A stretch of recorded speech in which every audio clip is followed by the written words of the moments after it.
सुखाचा, समृद्धीचा आणि सर्वांगीण उन्नतीचा मार्ग देणारे महाकारुणिक तथागत भगवान बुद्ध तमाम दलितांचे, पीडितांचे, शोषितांचे, वंचितांचे, कष्टकऱ्यांचे, शेतकऱ्यांचे, बहुजनांचे आणि स्त्रियांचे उद्धार करते. भारतीय संविधानाचे शिल्पकार विश्वरत्न बोधिसत्व परमपूज्य बॅरिस्टर बाबासाहेब आंबेडकर या महामानवांना कोटी कोटी वंदन करतो. या संस्थेच्या माध्यमातून संपूर्ण भारतभर विज्ञानिष्ठ अशा बौद्ध धर्माचा प्रचार आणि प्रसार केला जातो की भारतातील तमाम बौद्धांची मातृसंस्था बुद्धिस्ट सोसायटी ऑफ इंडिया अर्थात भारतीय बौद्ध महासभा आणि या संस्थेचे द्वितीय राष्ट्रीय अध्यक्ष चैत्यभूमीचे शिल्पकार बौद्धाचार्यांचे जनक सूर्यपुत्र भैयासाहेब आंबेडकर यांच्या 21 वर्षाच्या धर्मकार्याला वंदन करतो. संस्थेच्या विद्यमान राष्ट्रीय संरक्षक महाउपासिका आदरणीय मीराताईजी आंबेडकर यांच्या गेल्या 49 वर्षाच्या धर्मकार्याला मी वंदन करतो. संस्थेचे राष्ट्रीय सल्लागार श्रद्धेय ॲडव्होकेट बाळासाहेब आंबेडकर यांच्या धर्मकार्याला मी वंदन करतो. संस्थेचे ट्रस्टी आणि राजकीय कार्याध्यक्ष तसेच समता सैनिक दलाचे राष्ट्रीय अध्यक्ष आदरणीय डॉक्टर भीमरावसाहेब आंबेडकर यांच्या वायुगतीने चाललेल्या धर्मकार्याला मी वंदन करतो. आज आपल्या राष्ट्रीय प्रवचन मालिकेमध्ये मुंबई प्रदेशच्या विद्यमाने जी धम्म प्रवचन मालिका 2026 आहे त्याचं नवपुष्प आज गुंफण्यासाठी आपण इथे जमलेले आहोत. संस्थेचे भिक्षू संघाचे सदस्य पूज्य बनते विशुद्धी मोदी यांना प्रथमतः पंचांग प्रणाम करतो. ज्यांनी माझा गोड असा परिचय करून दिला की आपल्या संस्थेचे सन्माननीय ट्रस्टी तसेच राष्ट्रीय उपाध्यक्ष आणि आपल्या केंद्रीय कार्यालयाचे प्रमुख तथा समता सैनिक दलाचे स्टाफ ऑफिसर आदरणीय ॲडव्होकेट डॉक्टर S.K. भंडारे साहेब यांना सविनय जयभीम करतो. आज या प्रवचनासाठी विशेष करून उपस्थित असलेले तुम्हा आम्हा सर्वांचे गुरुवर्य तथा संस्थेचे राष्ट्रीय सचिव आदरणीय B.S. गायकवाड गुरुजी यांना सविनय जयभीम करतो. आजच्या या प्रवचनासाठी विशेष करून उपस्थित असलेले महाराष्ट्र राज्याचे सन्माननीय अध्यक्ष आदरणीय U.G. मोराळे साहेब, महाराष्ट्राचे सन्माननीय कोषाध्यक्ष आदरणीय प्रशांत गडकरीजी, ज्यांच्या अध्यक्षतेखाली ही धम्म प्रवचन मालिका संपन्न होत आहे ते आपल्या मुंबई प्रदेशचे सन्माननीय उपाध्यक्ष संस्कार विभाग प्रमुख आदरणीय डॉक्टर विलासराव ढोबळे साहेब यांना सविनय जयभीम करतो. त्याचप्रमाणे या चैत्यभूमीचे व्यवस्थापक आदरणीय प्रदीप कांबळे साहेब आणि मुंबई प्रदेशचे सर्व सन्माननीय पदाधिकारी, मुंबई प्रदेशच्या अंतर्गत असलेल्या 2 शाखांचे सर्व सन्माननीय पदाधिकारी, केंद्रीय प्रशिक्षण विभाग, केंद्रीय पदाधिकारी, सर्व केंद्रीय शिक्षक, सर्व केंद्रीय शिक्षिका, सर्व बौद्धाचार्या आणि सर्व शील संपन्न श्रद्धा संपन्न बौद्धाचार्य प्रशिक्षणार्थी आणि उपासक उपासिका आपणा सर्वांना सविनय जयभीम करतो. आणि सर्वप्रथम आज जेम्स प्रिन्सेप यांच्या 227व्या जयंतीनिमित्त आपणा सर्वांना हार्दिक हार्दिक शुभेच्छा देतो. आज संपूर्ण बौद्ध विश्वामध्ये सर जेम्स प्रिन्सेप यांची जयंती विश्व धम्मलिपी दिन म्हणून, धम्मलिपी गौरव दिन म्हणून जगभर साजरी केल्या जाते. आपल्याला सांगत असताना मला अतिशय आनंद वाटतो की आदरणीय डॉक्टर भीमरावसाहेब आंबेडकर यांच्या मार्गदर्शनाखाली आपण गेली 5 वर्षापासून धम्मलिपीचे वर्ग सुरू केलेले आहेत, पाली प्रशिक्षण वर्ग सुरू केलेले आहेत आणि आपण गेल्या 5 वर्षापासून सर जेम्स प्रिन्सेप यांची जयंती साजरी करत आहोत. आदरणीय भंडारे सरांनी सांगितल्याप्रमाणे पहिल्यांदाच आपण हा विषय विभागून घेतला. ब्रिटिश धम्मप्रचारक हा वेगळा विषय केला आणि ब्रिटिशकालीन आशियाई धम्मप्रचारक हा विषय वेगळा केला. आशियाई धम्मप्रचारक आदरणीय B.S. गायकवाड गुरुजींनी मांडला आणि ब्रिटिश धम्मप्रचारक हा विषय देण्याची संधी मला संस्थेने दिली. त्याबद्दल मी सर्व संस्थेच्या वरिष्ठ पदाधिकाऱ्यांना लाख लाख धन्यवाद देतो. आपल्या सगळ्यांना सांगू इच्छितो की भारतीय बौद्ध महासभेच्या पाली धम्म प्रचार व प्रसार समितीच्या वतीनं ज्या आतापर्यंत 20 बॅच झालेल्या आहेत त्या 1 ते 20 बॅचच्या जुन्या आणि नव्या असं सर्व विद्यार्थी आणि विद्यार्थिनींसाठी गेल्या 18 तारखेपासून म्हणजे परवापासून आदरणीय भीमराव साहेबांच्या मार्गदर्शनाखाली सर जेम्स प्रिन्सेप यांच्या 227व्या जयंतीनिमित्त आपण 5 विशेष उपक्रम आयोजित केलेले आहेत. पहिला आहे सर जेम्स प्रिन्सेप यांचे कार्य आणि संशोधन. दुसरा आहे 15 ऑगस्ट स्वातंत्र्य दिन, राष्ट्रध्वज, अशोक चक्र आणि चक्रवर्ती सम्राट अशोक. तिसरा आहे भारतीय संविधानाची उद्देशिका पालीमध्ये आणि धम्मलिपीमध्ये. चौथा आहे सम्राट अशोकांचे शिलालेख व स्तंभलेख. आणि 5वा उपक्रम आहे ब्रिटिश काळात बौद्ध संस्कृतीच्या संशोधनाची सुरुवात. या उपक्रमांमध्ये सहभागी झालेल्या आणि गुणानुक्रमे निवडून आलेल्या स्पर्धकांना परमादरणीय डॉक्टर भीमराव साहेब आंबेडकर यांच्या शुभ हस्ते विशेष सन्मान पत्र देऊन आम्ही जाहीर सत्कार करणार आहोत. धम्मलिपी संशोधक सर जेम्स प्रिन्सेप यांना ज्ञान कार्याच्या माध्यमातून विनम्र मानवंदना देऊया. चला आपण धम्मलिपी शिकूया, धम्म संशोधन करूया, धम्म वारसा जपूया, धम्म वारसाचे संवर्धन करूया आणि धम्म वारसा पुढील पिढीला हस्तांतरित करूया. यासाठी Buddhist society of India Chaityabhoomi धम्मलिपी वर्गाचे प्रेरणास्थान, प्रमुख मार्गदर्शक व उद्घाटक आदरणीय डॉक्टर भीमराव साहेब आंबेडकर यांच्या कृती आराखड्यानुसार चला लेणीवर जाऊया, विश्व धम्मलिपी दिन कृतीने साजरा करूया हा उपक्रम आज राबविण्यात आला आहे. एक बॅच कोंडीविटा बुद्ध लेणी मुंबई येथे आपली गेलेली आहे सकाळी 10:30 वाजता. तर दुसरी बॅच आज तुळजा बुद्ध लेणी जुन्नर जिल्हा पुणे येथे गेलेली आहे. आणि या कृती आराखड्यानुसार आज धम्मलिपी संशोधक सर जेम्स प्रिन्सेप यांच्या 227व्या जयंतीनिमित्त आज राष्ट्रीय धम्मप्रवचन मालिकेमध्ये सर जेम्स प्रिन्सेप यांना त्रिवार साधुकार देऊन आपण विनम्र अभिवादन करूया. साधु साधु साधु. आपणा सर्वांना विश्व धम्मलिपी गौरव दिनाच्या हार्दिक हार्दिक शुभेच्छा देऊन मी आजच्या धम्मप्रवचनाच्या विषयाला सुरुवात करत आहे.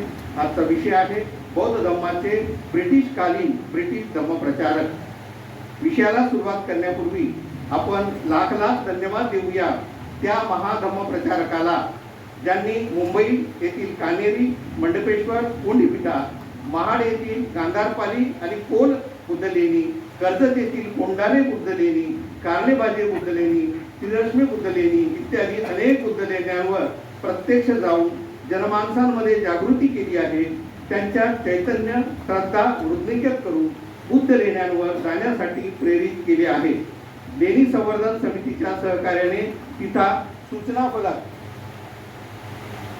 लावलेले आहेत जेणेकरून ज्या वयोवृद्धांना बुद्ध लेण्यांवर चढून जाता येत नाही ते सूचना फलकावरील अत्यंत महत्त्वपूर्ण माहिती वाचून त्यांचे फोटो घेऊन त्या विविध बुद्ध लेण्यांमध्ये काय काय आहे, तिथे शिलालेखावर काय कोरले आहे याचा अनमोल ठेवा जतन करू शकतात.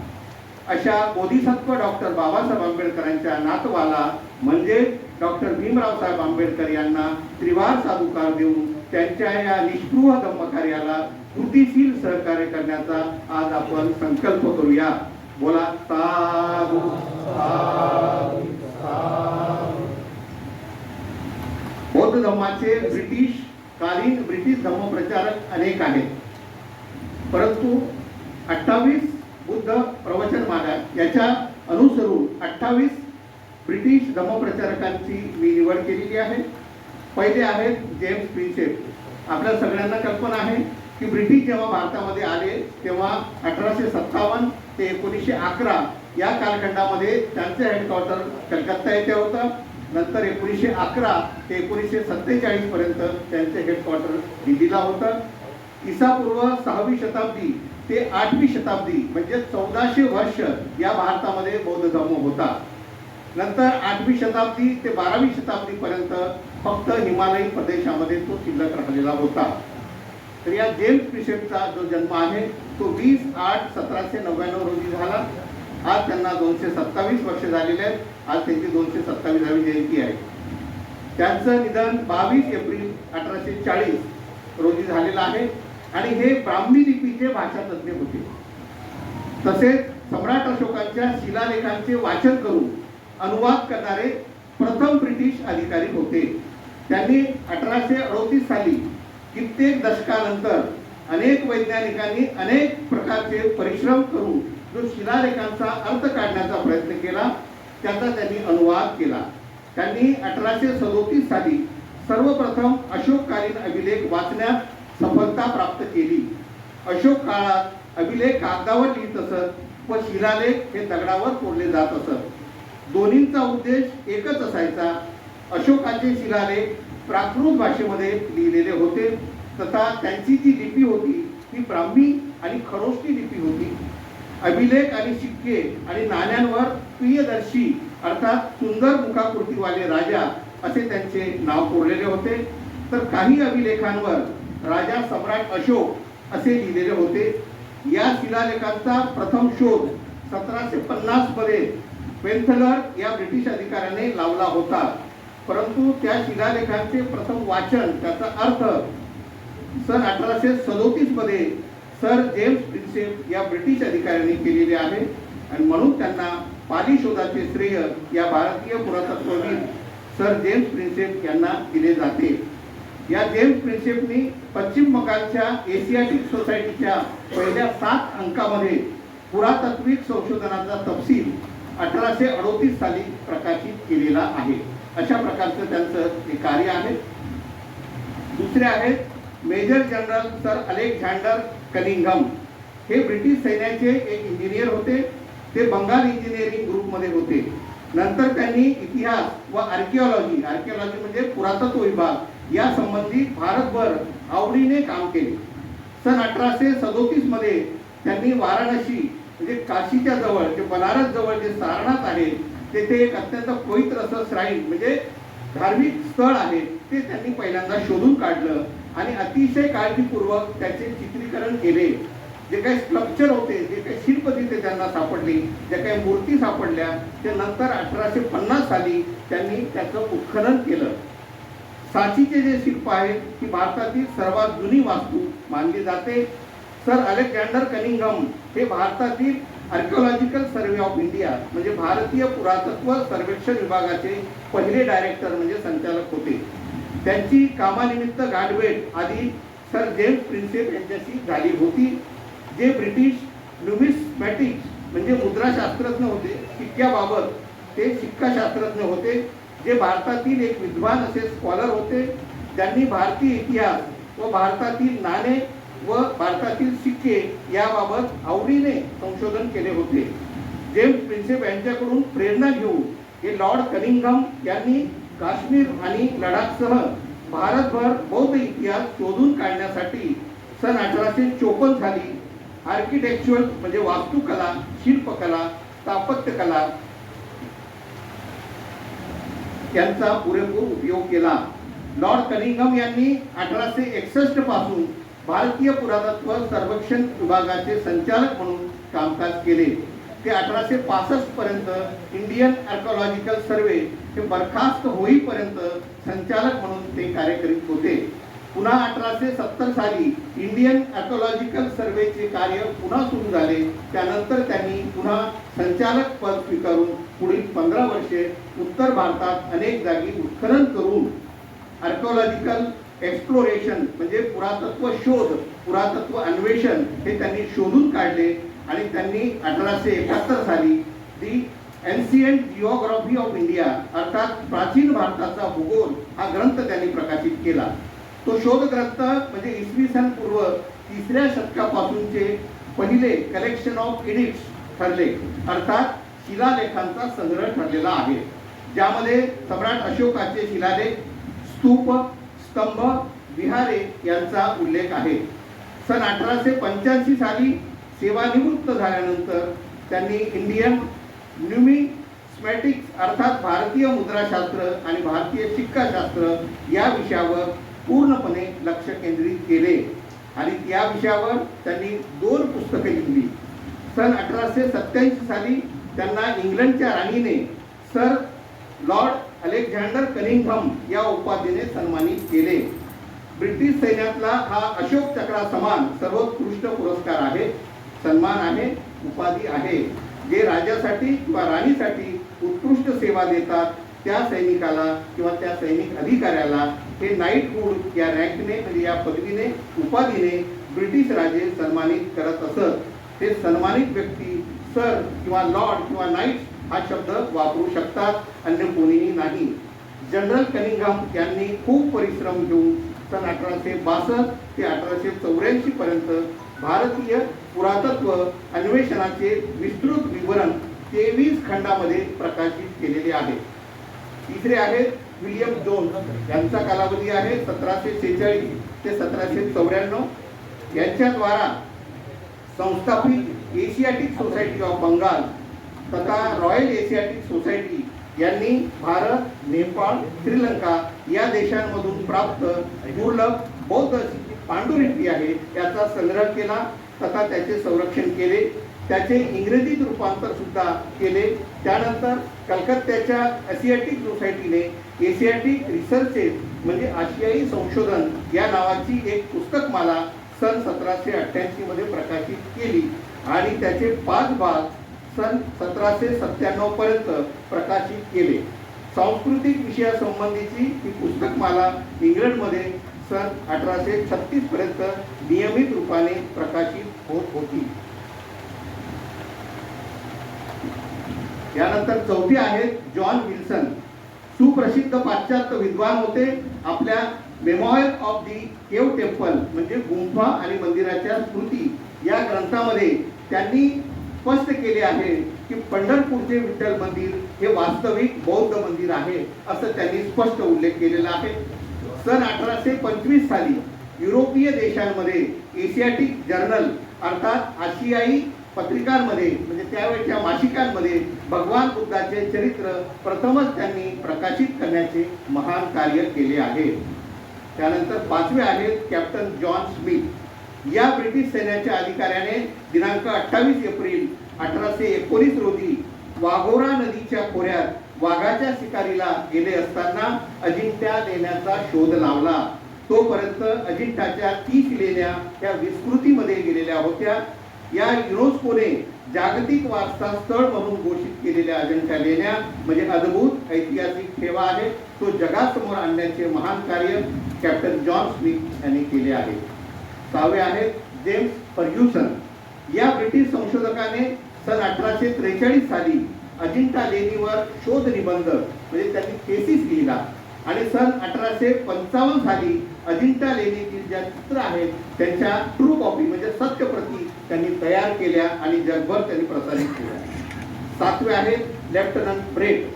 या ब्रिटिश अधिकाऱ्याने महाराष्ट्रातील विविध बौद्ध लेण्यातील शिलालेखांचे भाषांतर सन 1843 ते 1873 या कालखंडामध्ये केलेले आहे. डॉक्टर स्टीव्हन्सन या ब्रिटिश अधिकाऱ्याने अनेक बौद्ध लेण्यांमधील शिलालेखांचे भाषांतर सन 1843 ते 1873 या कालखंडामध्ये पूर्ण केलेले आहे. 9वे आहेत विल्सन फिंच. या ईस्ट इंडिया कंपनीच्या एक इंग्रज व्यापारी होता आणि तो तसा यात्री होता. तर त्याने सन 1608 मध्ये लिहिलेल्या यात्रा वृत्तांतामध्ये अशोक स्तंभाचा त्यांनी उल्लेख केलेला आहे.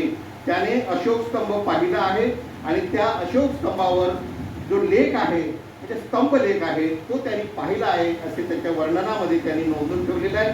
आणि हेच नंतरच्या संशोधकांना स्रोत म्हणून हे उपयोगाला आलेले आहे. 10वे आहे जॉन मार्शल. हा ईस्ट इंडिया कंपनीचा प्रतिनिधी पहिला प्राच्यविद्या संशोधक ठरलेला आहे. त्याने सन 1670 मध्ये दगडी स्तंभाची नोंद केलेली आहे. दगडी म्हणजे शिला, स्तंभाचे वर्णन करणारा जॉन मार्शल हा प्रेरणा स्रोत ठरलेला आहे. त्याने 15 वर्ष तक्षशिला येथे उत्खनन केले. आरमाईक भाषेमधले सम्राट अशोककालीन शिलालेख त्यांनी तिथे शोधून काढले. 11वे आहे वॉरन हेस्टिंग्स. हा ईस्ट इंडिया कंपनीचा गव्हर्नर जनरल होता. त्याने एशियाटिक सोसायटी ऑफ बंगालचा पाया रचलेला आहे. या सोसायटीच्या माध्यमातून दुर्लभ अशा बौद्ध पांडुलिपीचा संग्रह करून त्यांनी आशियाई संशोधन या नावाचे सन 1788 ते 1797 पर्यंत पुस्तकमाला प्रकाशित केलेल्या आहेत. 12वे आहेत थॉमस लॉ.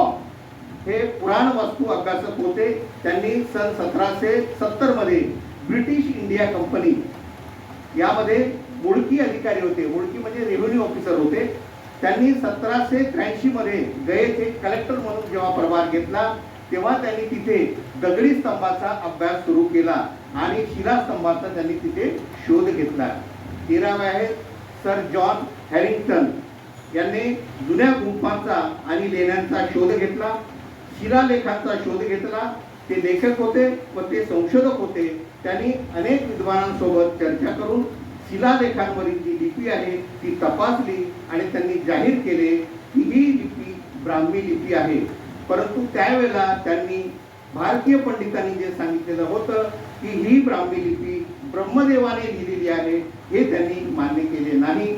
त्यांनी युरोपियन संशोधकांनी आणि या विद्वानांनी युरोपीय देशामध्ये ही संज्ञा प्रचलित होऊ दिली नाही. 14वे आहेत कर्नल कॉलिन मॅकेंजी यांचा कार्यकाल होता 1754 ते 1821. हा एक ब्रिटिश ईस्ट कंपनीमध्ये स्कॉटिश सेना अधिकारी होता. ते इंजिनियर होते आणि ते मानचित्रकार होते. सन 1815 मध्ये ते भारताच्या प्रथम सर्वेयर जनरल झाले आणि त्यांनी आंध्र प्रदेशमध्ये अमरापूर येथे, अमरावती म्हणून जे आहे आंध्र प्रदेशामध्ये, येथील स्तूपांचा शोध घेतला. तिथल्या नक्षीदार कलाकुसरचे शिलालेख स्तंभ त्यांनी उकरून काढले. सपाट शिला ज्या होत्या त्या त्यांनी उकरून काढल्या आणि सारनाथ येथील बौद्ध स्मारकांप्रमाणे अमरावती स्मारकाची त्यांनी खूप सारी रेखाचित्रे रेखाटून एशियाटिक सोसायटीच्या म्युझियममध्ये जपून ठेवले. धम्मचक्र, धम्मस्तंभ यावरील शिलालेखांचा त्यांनी अभ्यास केला. भारतभरातील गुंफा, शिला आणि स्तंभावर एकच धम्मलिपी आहे असा निष्कर्ष त्यांनी जगभर घोषित केला. 15वे आहेत जेम्स बर्जेस यांचा कार्यकाल होता 14 ऑगस्ट 1832 ते 3 ऑक्टोबर 1916. यांनी ब्रिटिश पुरातत्व शास्त्रज्ञ होते आणि ते इतिहासकार होते. त्यांनी आंध्र प्रदेशातील अमरावती व बाजूच्या प्रदेशात उत्खनन करून बुद्ध विहारांचे अवशेष सिद्ध करणारे दोन्ही बाजूला कोरीव काम केलेले पुरातन शिल्प आणि स्तंभ हे जगासमोर उघड केले. 16वे आहेत नेल्स बर्जीस यांनी आंध्र प्रदेशातील जगैयापेठ बौद्ध स्मारकाचा शोध घेतला. 1867 साली सम्राट अशोककालीन अनेक चित्रे त्यांनी रेखाटली आणि ती पॅरिसला पाठवली आणि 60 वर्षानंतर त्याचे महत्त्व जगाला कळाले. 1873 मध्ये भारताचा पुरातत्व संरक्षक म्हणून ते झाले. त्यानंतर आर्किओलॉजिकल सर्वे ऑफ इंडियाचे ते महानिदेशक झाले आणि ते महान असे अभ्यासक ठरले. 17वे आहेत जोसेफ कातर यांनी सन 1772 मध्ये पुरातत्व संशोधक म्हणून त्यांनी काम सुरू केले. त्यांनी दी इंडियन अँटिक्विटी हे पुरातत्व शास्त्रज्ञ जेम्स बर्जेस यांनी सुरू केलेल्या नियतकालिकामध्ये त्यांनी इतिहास, पुरातत्वशास्त्र आणि शिलालेखशास्त्र आणि लोकसाहित्य यावरती विपुल असे लिखाण केले. 18वे आहेत सर चार्लस डॉयली या ब्रिटिश चित्रकाराने सन 1825 मध्ये शिलास्तंभ व वास्तुशिल्प यांचे चित्र रेखाटून दी इंडियन अँटिक्वेरी या पुरातत्व मासिकामध्ये प्रसिद्ध केलेले आहेत. 19वे आहेत फ्रान्सिस बुकॅनन यांचा कार्यकाल आहे 1762 ते 1829. या स्कॉटिश वनस्पती शास्त्रज्ञाने बौद्ध धर्माची भारतातील मुळे शोधून काढली. मोठे योगदान त्यांनी दिलेले आहे. बुद्धगया मंदिर म्हणजे महाबोधी विहार गया हे सन 1809 साली त्यांनी उजेडात आणले.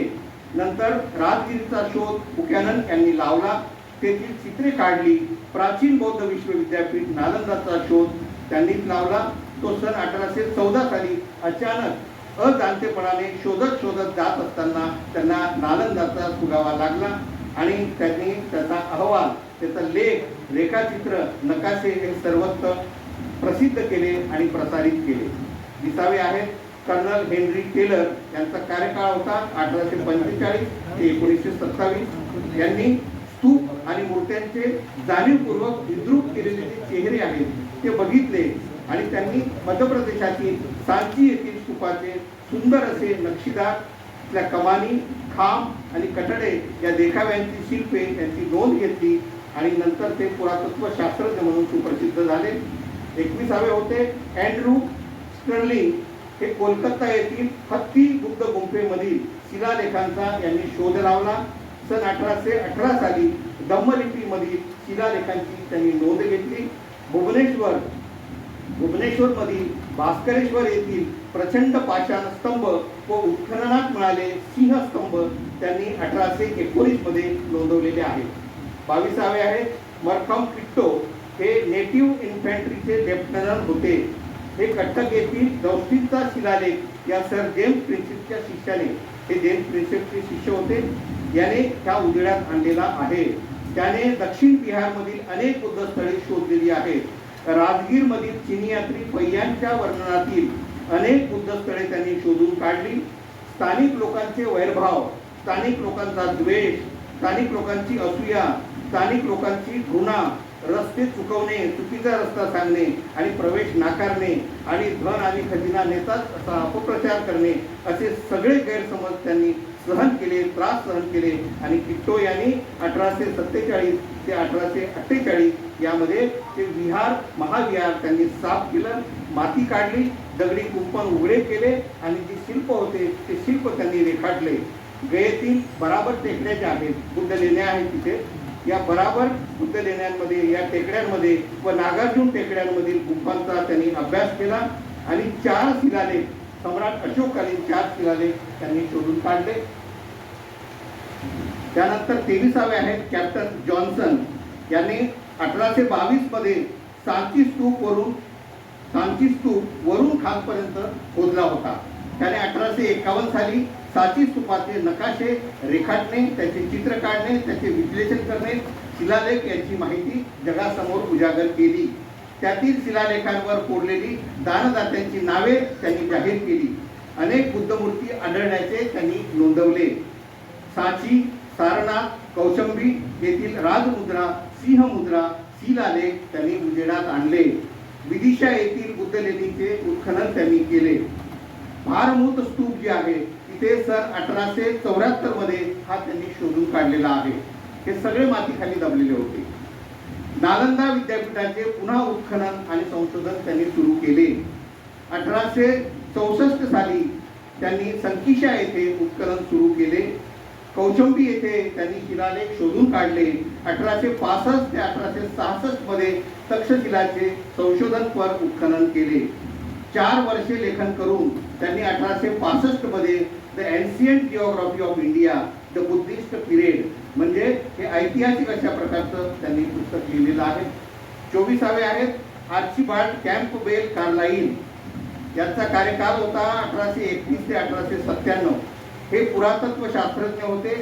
त्यांनी 1874 ते 1876 या कालावधीमध्ये कपिलवस्तू, कुशीनगर, रामपूर्वा येथील स्तंभाचे आणि परिनिर्वाण मुद्रेचे उत्खनन केले. काशिया येथे केसरिया स्तूपाचे उत्खनन केले. 1877 मध्ये राजा अशोक, शुंगराजे, कुशाणराजे आणि गुप्तराजे यांनी विकसित केलेली जी धम्मस्थळ आहेत व त्यातील जे शिलालेख आहेत त्यांचे संकलन करून त्यांनी महाग्रंथ तयार केला. 25वे आहेत सर वॉल्टर एलियट. यांचा कालावधी आहे 16 जानेवारी 1803 ते 1 मार्च 1887. या पुरातत्व शास्त्रज्ञाने 1845 मध्ये जोंगाडा येथे, म्हणजे अमरावती येथे, जे आंध्र प्रदेश मधला आहे, तिथे बुद्ध जे स्तूप आहे त्याचं उत्खनन केलं. मद्रास प्रांतातील ते कलेक्टर असताना त्यांनी कॉइन्स ऑफ साऊदर्न इंडिया 1885 साली हे पुस्तक प्रकाशित केले. 26वे आहेत बेंजामिन लुईस राईस. या पुरातत्ववेत्त्याने 9000 शिलालेखांचा संग्रह केला होता. त्यांना तो छंदच लागला होता शिलालेखांचा संग्रह करण्याचा. मैसूर राज्याचा पुरातत्व निदेशक झाला. नंतर कर्नाटकमधल्या 1892 साली कर्नाटकच्या चित्रदुर्ग या जिल्ह्यामध्ये त्यांनी खरोष्टी लिपीमध्ये शिलालेख शोधून काढले. 27वे आहेत डेव्हिड स्पूनर. यांनी 1913 साली पाटणा येथे, म्हणजे तेव्हाचं पाटलीपुत्र येथे उत्खनन करून तिसरी जी धम्मसंगीती झालेली होती त्याचे सभागृह शोधून काढले. त्याने अफगाणिस्तानातील गांधार येथे उत्खनन करून बौद्ध अवशेष शोधून काढले. आणि 28वे आहेत टी.डब्ल्यू. रीस डेव्हिस.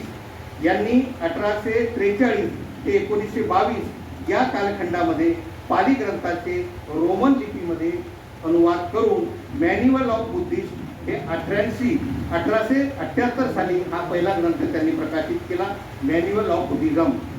आणि दुसरा जातक कथा नावाचा जो ग्रंथ आहे पालीमधला, तो त्यांनी इंग्रजीमध्ये ट्रान्सलेट करून 1880 साली हा प्रसारित केला. बुद्धिस्ट सूक्त जे आहेत हे ग्रंथ पालीमधल्या ग्रंथाचं त्यांनी 1881 साली त्यांनी भाषांतरित करून प्रसिद्ध केलेला आहे. अभिधम्म पिटक जो आहे त्याचा संग्रह 1884 साली इंग्रजीमध्ये अनुवाद करून त्यांनी प्रकाशित केलेला आहे.